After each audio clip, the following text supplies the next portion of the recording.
I think he'd be really proud of me for being a part of this trial and for doing the work and vaccinating people, because if someone else's grandfather may get to share Christmas with him next year because we're getting these vaccines.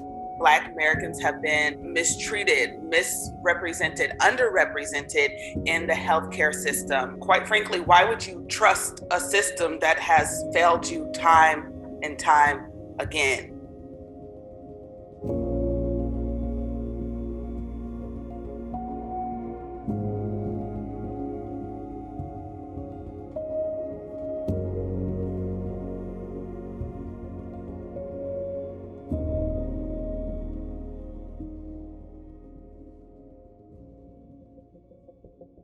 It's not just a chance to contribute to getting this pandemic over, but this is also like a 50% chance to get the vaccine and get it early.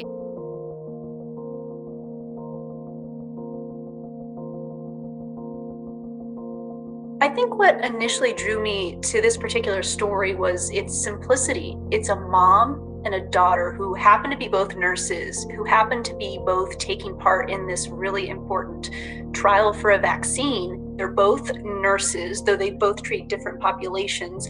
And they were telling me that it's just kind of something that a lot of women in their family do. You could see that they were really close and both really took a lot of pride in being nurses. Lauren was telling me about how she sees her colleagues and how she sees patients with COVID-19. She is kind of wearing a lot of different hats. So she's not always in intense situations, but she's in there in the trenches too. So when I asked them why they wanted to take part in this trial, both Lauren and Barbara said it was, one, so that they could have access to the vaccine, and also so they could help people. If it could help anybody, and I'm hoping it would help me not get COVID, because I would not do well with it. So one of the reasons Barbara wanted to take part in this trial, she told me, is she only has one lung. Several decades ago, she had a really severe case of pneumonia, and fortunately she's okay, but it left her with only one working lung. So not only is she a nurse, not only is she working in the healthcare field, and not only is she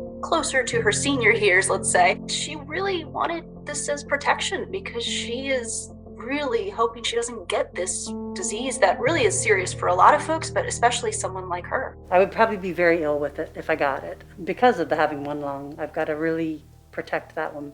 So Lauren told me she had some mild symptoms, things like arm soreness where she got the shot, which she says is pretty typical. Now, her mom didn't experience any of this. So once they broke the double blind, which is basically a fancy way of saying they found out who got the shot and who didn't. Because Barbara got that placebo, she's now gotten her first and now more recently her second dose of vaccine.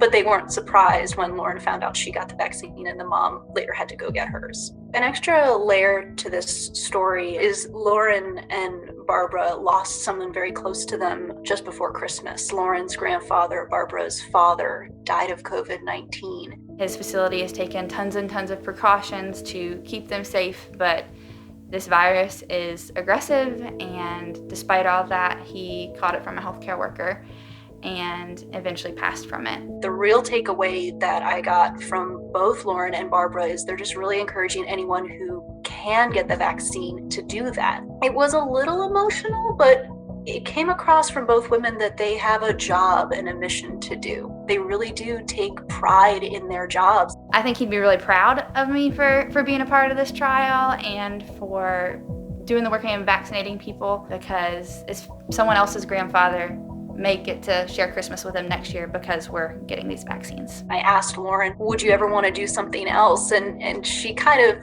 optimistically smiled, behind her mask, her eyes crinkled up, and she's like, this is what she loves doing. Not exactly what she signed up for, but nonetheless what she's supposed to do. And her mom also said the same thing. So I don't want to speak for them, but I was in awe of their dedication to a career that's really changed, especially in the last year.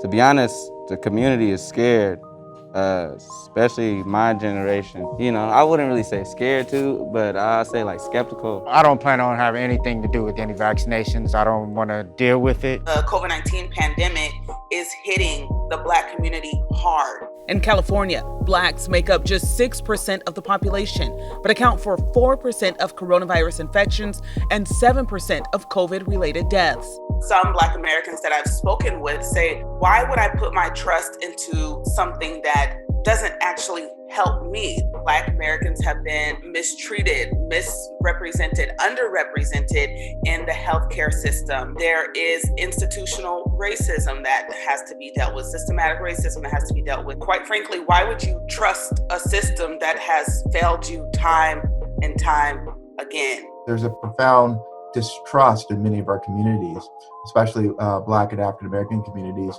in regards to healthcare. And that distrust is warranted.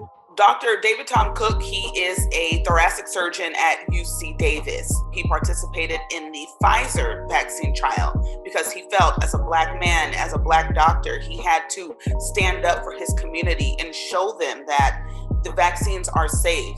We don't want to have a period of worsening of our disparities and a lost generation of our young children of color. So that's why he said it's very important for him to step up and say, hey, I am a surgeon, I'm a doctor, I work in healthcare. I know the trials and the tribulations. I know the history, but we do need this vaccine to save our lives. I just moved to Sacramento in September. So I don't really know a lot of people in the community yet. But as a Black woman, I do know that hair salons, barbershops are the places for the Black community where the Black community talks about everything. That's where you go to get information. The barbers had strong opinions on getting the vaccine. There's been so much misinformation about COVID in itself. So now we're going to trust a vaccine when we don't even really have full details on COVID. COVID-19 started last year, and they already have a vaccine that fast. Did they already know that the COVID-19 existed, or did they just put something together real fast and then making us lab rats? Another issue that was brought up was, why are they so, eager to get us this vaccine? We don't want to be first in line to sign up for something that we don't even know works. You're not a guinea pig. Individuals like us who participate in the trial were the guinea pigs, and now we have a defined product that you can benefit from. So he wanted to step up as a leader in the community and say, this is safe, this is what we need. He said Black Americans made up 10% of the Pfizer vaccine trial. That's enough of a number to say, hey, this many people in this community took the vaccine and there were no significant side effects, nothing major happened, nobody died. I myself had very little symptoms. I did have some muscle ache at the site of injection and a little bit of fatigue, perhaps. It's hard to say because I'm always tired based on my work, but no real significant symptoms. I operate for a living. I do surgery for a living, and I did not miss work at all.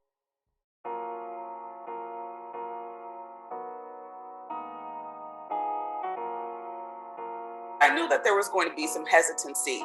Why? Because I'm Black. I'm a Black American. You're looking on social media, right? You see the different social media posts about, why would I get the vaccine? I don't trust the vaccine. What is in the vaccine? So I know the conversations are circling in my community. Did I know that all of the barbers were going to be hesitant about getting the COVID-19 vaccine? No, but I knew that some of them were going to be hesitant. I'm just going to survive. I'm just going to survive. Like how I got through with making money during this COVID cutting hair, I made it work. If Keenan can't do hair at the barbershop, he's going to do it inside his house. I would have to see somebody flat out right now in this shop die from COVID on the floor. So until that is, then that's when I'll be like, okay, for sure. Let me go get my vaccine. But other than that, no. Cool. Let's talk to the gentleman in the barbershop sitting across from you that has erectile dysfunction now because of the virus. We know the virus can cause erectile dysfunction. Let's talk to the young lady sitting getting her hair done that now has history of a stroke, right? Because we know the virus can cause a stroke or heart attack. There are other clinical outcomes that can lead to permanent, and in some cases, as well as temporary illness and disease that we need to protect our community from. It's not just dropping dead. It's about quality of life. I also spoke with Dr. Anthony Harris. I told him the concerns that I heard at the barbershop, and he responded by saying, we know about the history of Henrietta Lacks, of the Tuskegee Institute. And I think people have to understand that in its entirety. It's not just, no, I don't want the shot. You have to look at and put this into historical perspective. But he said, you know what? We have to step up and we need to take this COVID-19 vaccine.